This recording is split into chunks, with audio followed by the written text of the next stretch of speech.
Hey, welcome back for another episode of the Art of Giving a Damn podcast. Today, I've got a guest for you that I know you're going to love, and we're going to talk about some unexpected things that you just might be surprised by about how you can really succeed with your business versus what we hear all the time are the things you have to do to succeed. So I want to introduce you today to Dawn Gluskin. Dawn, thanks so much for jumping on.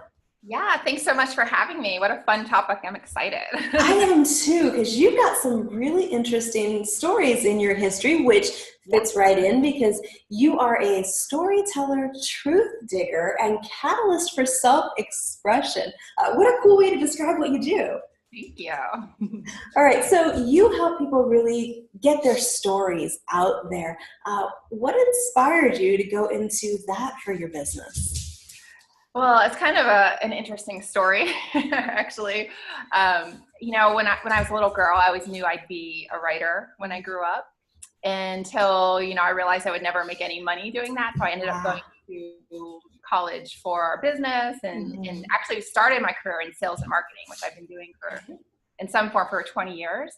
And I actually took some twists and turns. I sort of accidentally got into selling electronic components. Oh, interesting. Okay. Very different from writing. Yeah, so different. But it was like, well, I was making good money, and that whole thing got swept away into that, and actually started my own company at age 30. Grew it to a multi-million-dollar company. So my life had taken a very different path than my 5-year-old self had anticipated.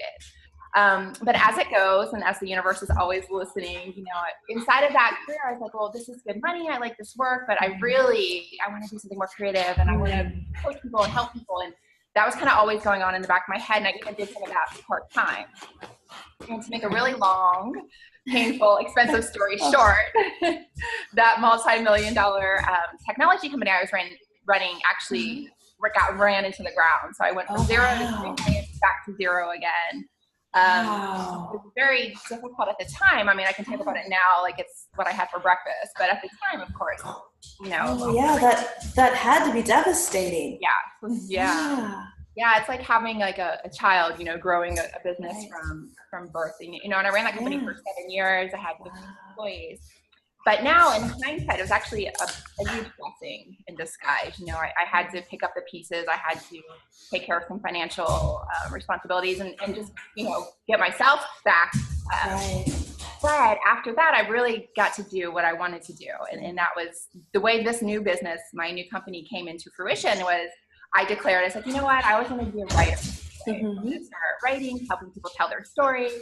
And I told my story publicly for the first time on a blog post or having a post. And just like the response I got from that really told me that there was such a need because the blog was about owning your story.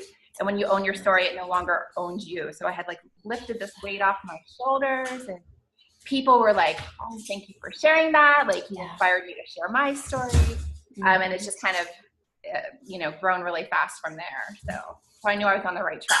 Yeah, I love that. It's one of those things that it really is true. When you share your story, whatever that is, it frees other people to feel like they can share theirs too. And there's so many things that I think all of us, when we're children, we have all these dreams, these things we know deep down we could do. And somewhere that voice of reason comes in. Now you need to go get an education, go get a regular job or run a regular business. And people end up trapped in something, right? That's not really what they know they're meant to do. Right. What gave you the courage to, pick yourself back up and go for it again with your own business after experiencing that? Yeah, I mean, it took a good while. It took me about 6 months to really kind of clean up. And actually, in the interim, I had went back to work for one of my old competitors, which is really humbling if you own a business and then you go back to work for one of your competitors. But it just kind of was a bridge for me to be now what? And I just really tuned in with myself and checked in and what do I want to be doing? And it was came back to that writing and helping people. And inside my tech business, I did all of our marketing and blogging, and it's what I like to do. So it just kind of made natural sense to jump into that. Yeah, I'm sure other people took a look at it and went, oh, Dawn's finally doing what she's so good at, right? Yeah. And now when I tell people that didn't know me, you know, years ago when I ran that company, they're like, you did what? Like you do not look, you're not an engineer. Like how, you know, and I always would stand out too in that industry. I'd go to like a trade show and it'd be a bunch of like old white men in suits and then like me and people would always be like, oh, are you the secretary? I'm like, no, I'm the CEO. Nice to meet you. You're breaking just a few stereotypes there. I know, but it was actually, I used it to my advantage to stand out because people would, you know, want to ask questions and then they learn about my company. We actually got a lot of clients that way. So that's awesome. Well, and that's one of the things that you work with your clients on is how to stand out like that with their stories. What got you into that specific piece of marketing? Yeah, well, so it was really because when I told my story, so when I first published that blog on Huffington Post, it took me like 2 months to write a 1,000-word blog post that would normally take like 2 hours. Right. And it was because I was like so afraid to share, so vulnerable. I was afraid like people are going to judge me, who's going to want to hire me. Like I didn't want to be like the person that lost this multi-million-dollar business. But I reminded myself, okay, well, you're the person that grew that business in the first place. And, you know, that's part of being an entrepreneur. There's highs and lows. And so it took a lot to finally do it when I hit publish, but this weight was lifted off my shoulders. And that's like the thing that my clients experience too. It's very cathartic and feeling, sharing your story. And then just the response I got, like I got a 5-figure client from that blog post, like the day it published. She was never heard of me before. And she was like, you know, I was so touched and moved by your vulnerability. I want to hire you to help me write my story. And I was like, wow, like this is like, it just felt right. And I knew that there was something to it. And that is so true. Sometimes we forget because we've got, you know, all of the marketing messaging and everybody's highlight reels and their, you know, photoshopped photos that so often what we really connect with is the other person's vulnerability, their stories, their experiences. It's one of those things that I know for me, when I see somebody who's gone through something like that and pick themselves back up, I'm like, okay, if that person can survive that, then they can certainly guide me through where I'm at and how to get, you know, to the next level with things. So it really is inspiring when people are willing to be vulnerable. And I know that's another thing that you talk about is how vulnerability is really our superpower in a way. Is that something that you find clients are like right away on board with, or is it kind of take some coaching to get them to? Some people are like, oh my gosh, yes. Like they get it, like a light bulb goes off and they realize how they're showing up in their business is like it's just like a version of themselves that they think people want to see versus just like, this is me, this is who I am. Yeah. People connect with that. You know, vulnerability kind of has a bad rap because by definition, it's defined as opening yourself up for attack. That's what vulnerability is defined as. But the other side of that is you're opening yourself up to actually let people see you, to feel you, to hear you, to let them in, connect with you. Because when you're closed like this, like you're safe, but no one can get in either. When you're like this, it's like everyone wants to be a part of that. So there's these light bulbs that go off. However, there's some other people. I go and I speak at some events about this, and usually I'll get a good response from the crowd, and they're like, "Oh, this is great, thank you." But there's always like one or two. I remember one woman came up after a talk, and she's like, you know, no offense or anything, but she's like, I'm not into all this vulnerability stuff, you know. And she had shared a little bit of a rough past, and she didn't feel comfortable. And you have to feel comfortable with it. That's number one.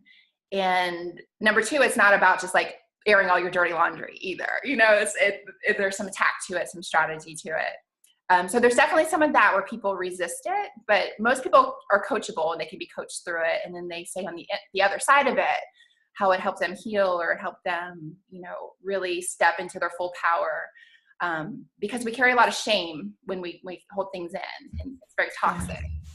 Yeah. And that's something that sometimes we don't realize how much we're holding ourselves back when we don't share that kind of thing, not just from, you know, being able to connect with other people, but like you said, it's kind of a burden is lifted off you and you're able to own your stories when you share them.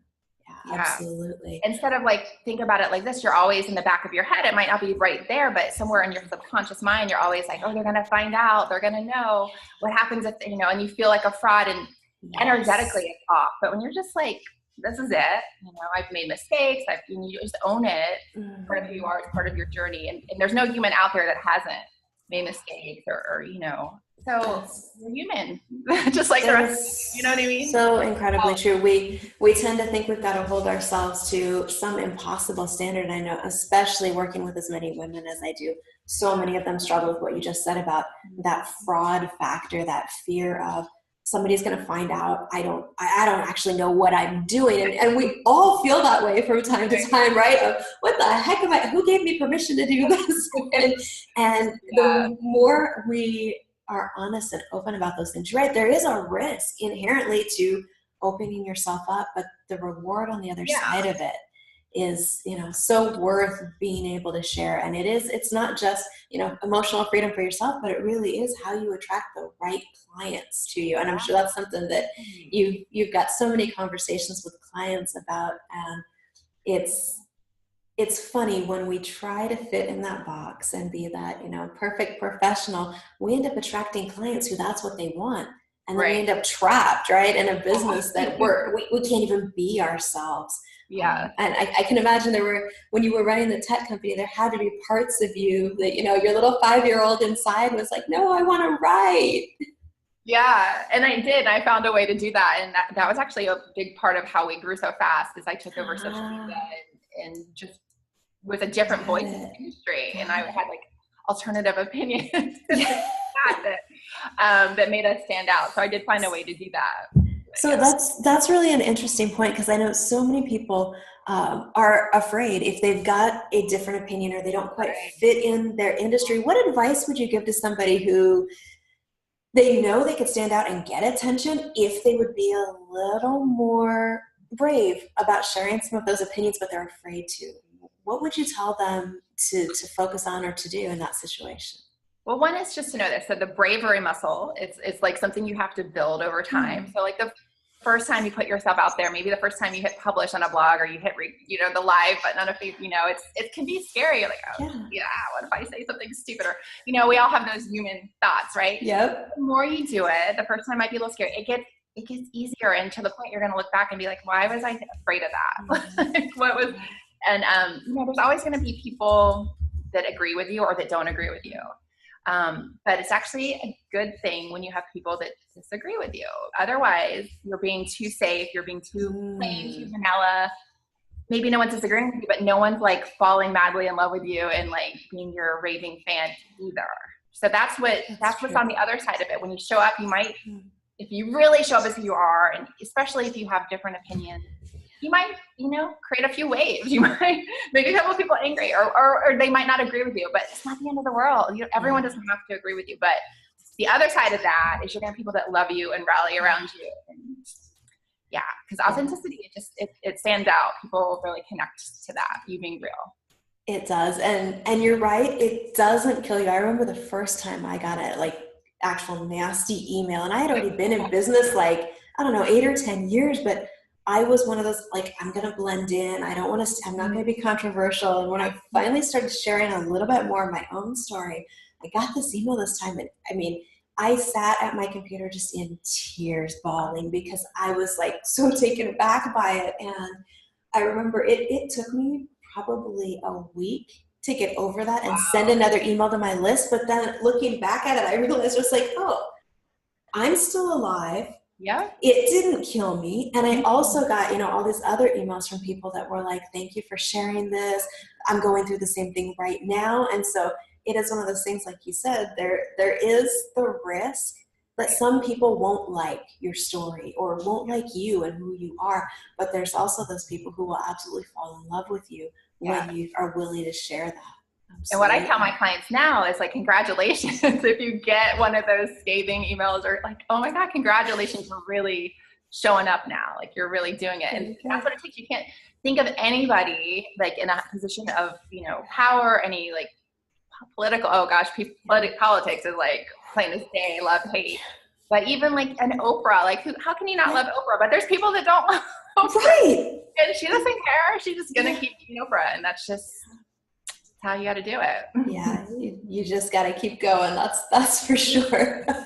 So one of the things that you and I chatted a little bit about that we both have in common is we don't like the rules very much. So what has your experience been with kind of throwing away the rule book, the one that, said, go to college, build this kind of company, do the safe thing, and deciding to just do what you wanted to instead? What would you say is the biggest thing you learned through that process?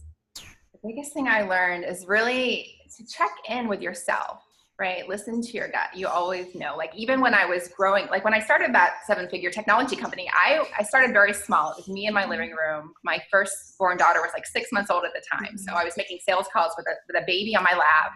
And I was just like, I had not wanted to go back to corporate because they were giving me a hard time about my maternity leave. I'm like, I'm just going to start my own company. And I was going to just keep it small. And then we just started growing fast. And there were people like, oh, well, we'll lend you money and you can grow even faster. And, and just all these people, I was going to consultants and coaches and people were all in my ear telling me what to do. And there is value in that. However, with all those voices, what I didn't do is check in with myself. And it's like, is this really what I want? Do I really want the 15 employees? Do I really want the 2 office buildings? And I think about when I first started, when I was working at home and it was just me, that was like the best part of my business. I was making the most money. My revenues were lower, but the profits were much higher. Right. I had less stress. It was like, if I could have done it all over, I should have just stuck with that. And instead of the carrot, and people were like, oh, just do this. And so, go to coaches, go to consultants, get advice, do that. I'm not saying not to, but check in with yourself. Like the experts are experts in their life, not your life and your business. So always check yourself. That's really, really great advice, because I know sometimes I talk with people who are like, this is what I want to do. I got to get it to this level. They're working, 18-hour days. And when we stop and go, okay, what would a perfect day look like for you? And they realize that like 95% of that they could put in place right now if they just do a few boundaries around things. It is something that we do. We forget to check in with ourselves and what do we really want? That's huge. And it's such an easy question, but it was so, we get wrapped up in the day to day and all the people telling us, you should do this, no, you should do that. And they just forget to check in. What do I really want? It's such an easy question to ask. Journal for 10 minutes and there's your magical answer. Well, that's I think, one of the biggest regrets that people end up with, right?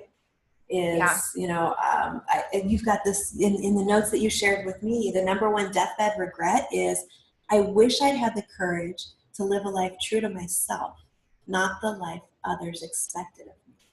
Yeah. And that is so often we fall into that of, we don't even think to check in with ourselves. So what are some tips you would give people for helping them kind of build that into what they're doing in business and making sure they don't accidentally, wake up, maybe even this morning they woke up realizing, 15 years ago, 10 years ago, I want to do this. And this life I'm in right now doesn't look anything like what I imagined. Would you tell them, blow it up and start with what you want? Or what advice would you give them? It starts with being honest with ourselves, because we all fall into that trap where it's like, we know something's off and it's like, well, this is safe. It's easy. It works. I'm just going to do this for like another 6 months or another year. And then that turns into 2 years and 5 and 10. And then, you know what I mean? And your whole life is gone. Right. So, that's kind of how we kid ourselves. So you have to be really honest. And what if you only had a year left to live? Or, ask those kind of hard questions. What if money wasn't an object? What would I be doing? What if I just found out, I had a year left to live? Would I look back and would I be happy? Have I done everything that I wanted to do? Is my song still inside me? Is my book still inside me? Have those honest talks with yourself. And then really you're the only one that can make that change. So if it's off, and we always know, we might bury it, but it's in there somewhere. We know that it's off. And are you kidding yourself because it's hard? It would be hard, right? To quit your job, to go, these things aren't easy, but nothing worth having in life is easy. That's true. If it were easy, everybody would be doing it. And it's not, but one thing that I noticed when you shared the story of the tech company was, even inside of that, you started to find a way to do the writing, take over the social media and the messaging. And that's part of what worked about the business, is when you got in that genius zone of what you knew you were good at. So that's something too that, you know, wherever we are, I think we can learn from that example and figure out, how can I get a little bit closer? How can I start working towards it? And at some point you might push that button and, you know, blow it up and build something new, or it may collapse on its own and you get the opportunity to build something new. But really identifying what that passion is huge. Point. To do it moment by moment, like what can I do today? It might be something little, but what's that one little thing I can do today? And if you do say, I'm going to give myself 6 more months or a year, you know, really plan it out. Are you just throwing a date out in the universe and doing nothing about it? Or do you have actual plan in place? Can you work backwards and say, well, month 1, I need to do this, month 2, that, you know, and start building your business on the side or whatever it is, or transitioning, you know, you could, but you have to work on it every day. Because it's not just going to magically happen. You might get the universe like 2x4 over the head, like I did, toys, and that, you know, that happens too when you don't. But there's a better way. Don't wait for the 2x4 from the universe to do what you know you're here to do. I love that. Way. Yeah, I don't recommend that. Well, and it's one of those things that it is really cool in a way, because those tough moments in life where we're, you know, trying to transform what we're doing into what we know we're supposed to be, that whole big mess really can become part of our story in a way that gets people's attention and lets them really connect in a different level. I know that's what you work with your clients on. You help them put those stories together. So what's your favorite part of what you do for clients? Oh gosh, there's so much. I mean, one thing that happens a lot of times with my clients is they'll tell me things and they're like, you know, I never told anyone this before, but I get that a lot. So it's kind of like the Catholic priest confessional. Just because I'm very, you know, I am empathetic and I provide a safe space. So, you know, that feels nice that people feel like they can finally get that off their chest. And then they tell me afterwards, this was very cathartic. It was very healing. Like I feel so much better now. And then we find a way to share that with the world, right? They might not be ready to tell that all with the world, like what I just told you privately. I'm not quite ready, but what parts of that can we share? How can we weave that in, what happens to what you're doing now, and in a way that'll connect and stuff like that. And there's always a way to connect it. That's the fun part too. Yeah, that's got to be interesting to kind of be that first person who hears some of those secret stories. That's got to be pretty cool. So one of the things that I like about what you just said that I think a lot of times we miss is sometimes we have this idea in our heads that to be authentic means we have to share everything all the time with everybody. And it's not. It's really, you can pick and choose those pieces. And which stories you tell when you're ready to tell them. I know, I'm sure all of us have some stories that are still kind of secret that we haven't shared yet. But we've got other stories that we get out there and share with people. And that's got to be really cool to see clients go through that process and see what happens for them when they start sharing those stories. Yeah. Yeah. And it's just even, you know, so there's always like your kind of like your big story that makes you memorable. And like, we all have it. Everyone. And that's the other thing I love too about it. Like, I don't have anything. And then you start talking and you're like, oh my God, you're like a treasure chest of gold, like right here. And then I'll see it because they're in it every day. And they're like, I'm boring. And then you start talking, I'm like, you were like need to write a book. You're like the opposite of boring. That is so true. That is so true. We look at ourselves and we don't think our life has been that interesting or that inspiring, and yet to the right audience, we've got amazing stories that we can share. I love that. Yeah. And even just on the daily, like the little things that happen to you when you're out and about, you know, just sharing that, you know, it doesn't always have to be like a tragic story or like the hero's journey. You know, those are great. Like people love to hear like the hero's journey, like what you've gone through and how you came out, you know, a hero on the other side after your struggle. But it could just be like, you know, your thoughts on something, or, you know, whether it's an alternative opinion or just, you know, maybe it's something about your business that you didn't think you're good at and you achieved something, or, you know, whatever. It could be like literally anything. Anything, if you feel emotional about it at all, that's like those are the golden nuggets. Like if you feel something, they're going to feel it too. So it's just learning to be like more open and sharing your thoughts in a way that will inspire people and let them see you for who you really are. That's really a great tip, because it can be hard to figure out sometimes which stories or which parts of our stories to share. But you're right, it is those moments that we know, we can feel. It's when we hesitate to hit, like you said, the publish button or the live button. Those are the moments something good's about to come out. Those are the best. The scarier it is, like if your hand's like shaking, those are like the really powerful ones.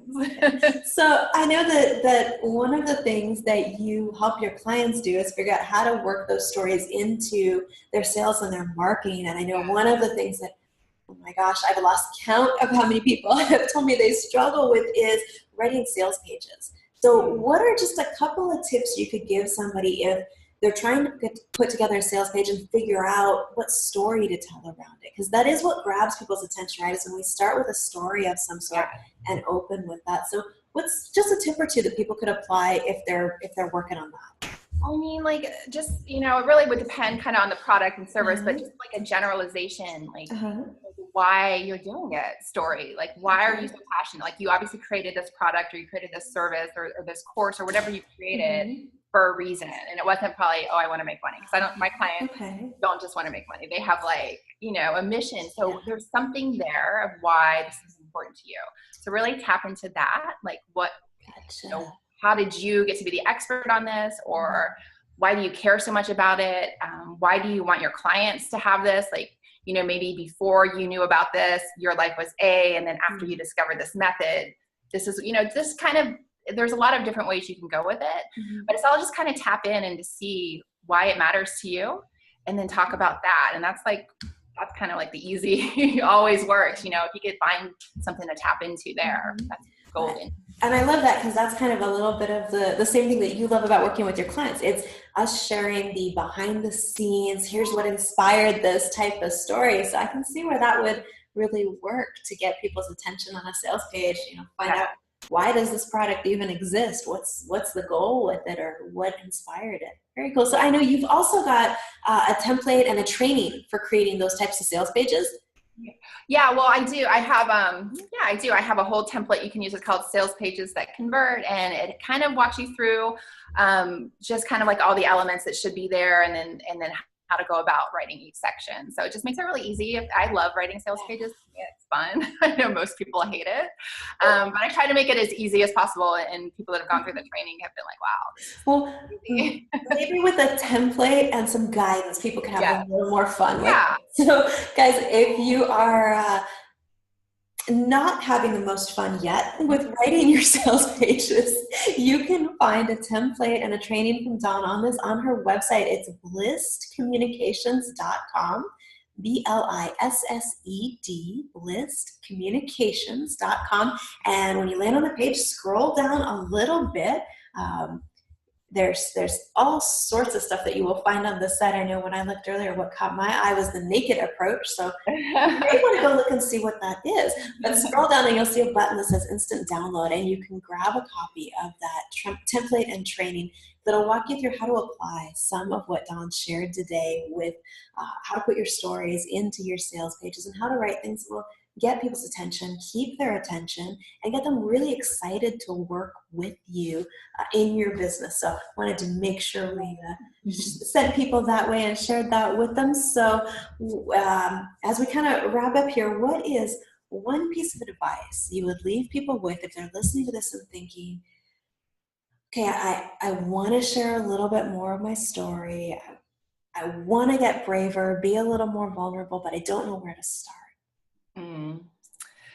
Start with something easy, don't start with your scariest thing. Maybe talk about, since we're talking to entrepreneurs here, talk about why you started your business and what that felt like. Maybe you were about to quit a corporate job, a safe job, like who supported you, who was like, you're crazy. And, how was that for you? And maybe what mistakes you've made on the way, what you've learned.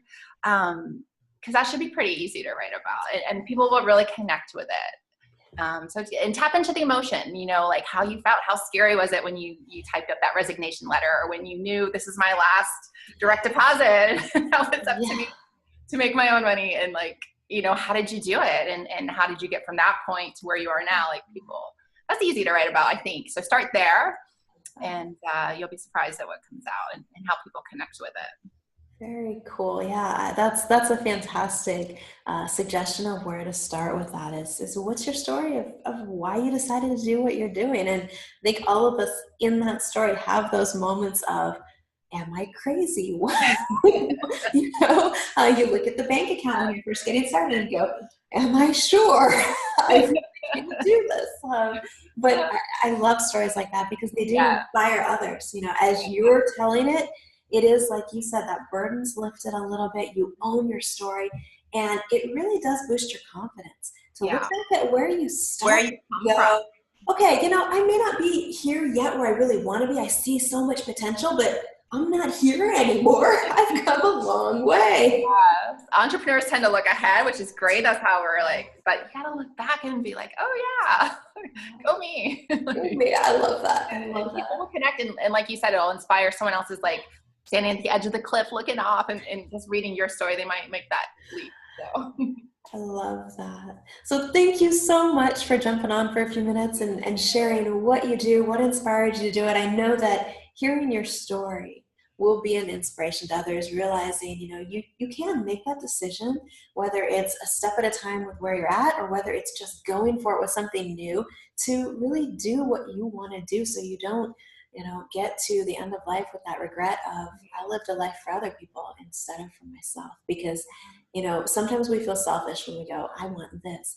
But really, us doing what we're here to do is what puts life into us and to everyone around us, and really is what, makes the world work, makes it a better place for all of us. So why we're here. Yeah. It's to be the fullest expression of ourselves. I just want to, one of my mentors always says, this is not your dress rehearsal life. This is it. So, act accordingly. And I always remember, okay, this is not the dress rehearsal. This is it. So that is a great reminder. So we will wrap up on that note of, guys, this isn't a dress rehearsal. This is your shot. So go for it.